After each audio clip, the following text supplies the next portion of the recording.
এটা আমাদের ধর্মেও বলা আছে, নবী করিম সাল্লাল্লাহু আলাইহি ওয়াসাল্লামও বলে গিয়েছেন যে গাছ রোপণ করার জন্য। সবুজ রংটা ওনার কাছে খুব পছন্দ ছিল এবং উনিও অনেক গাছ রোপণ করেছেন।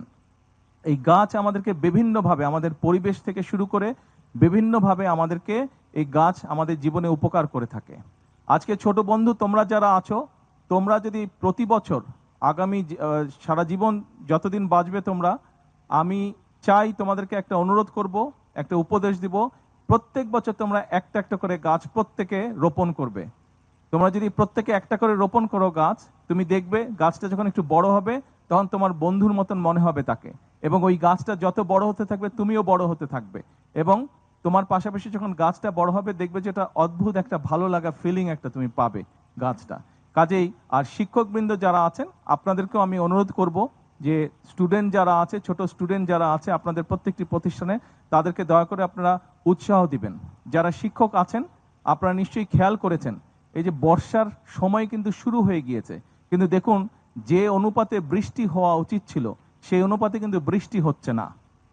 এখানে আজকে থেকে আমাদের যাদের অভিজ্ঞতা, আজকে থেকে 40-45 বছর আগে বাংলাদেশে যে পরিমাণ, আমরা যখন স্কুলে পড়তাম, আমরা যখন ছোট ছিলাম, এই বর্ষাকালে টানা বৃষ্টি হতো, 7 দিন 10 দিন ধরে বৃষ্টি হতো, কিন্তু এখন কিন্তু সেই বৃষ্টিটা হচ্ছে না। এখানে অনেকেই আছেন যাদের বয়স 50-60 বছর বয়স হয়ে গেছে, আপনাদের নিশ্চয়ই অভিজ্ঞতা আছে সেরকম বৃষ্টির।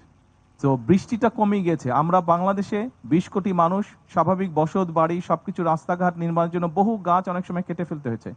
এর বাইরেও অনেক মানুষ অনেক গাছ বিভিন্ন কারণে কেটে ফেলে, তার ফলে প্রাকৃতিক যে ভারসাম্য সেটি নষ্ট হয়ে যাচ্ছে।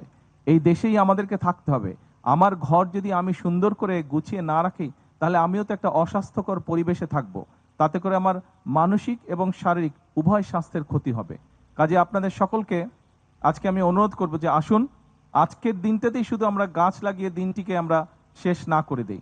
আমরা চেষ্টা করি প্রতি বর্ষা মৌসুমে অন্তত একটা করে, মিনিমাম একটা করে আমরা গাছ রোপণ করব। দেশে গাছ যত বাড়বে আমাদের পরিবেশ তত ঠান্ডা হবে, পরিবেশ ঠান্ডা হলে আমাদের থাকতেও তত আরাম হবে, তত কমফোর্টেবল হবে।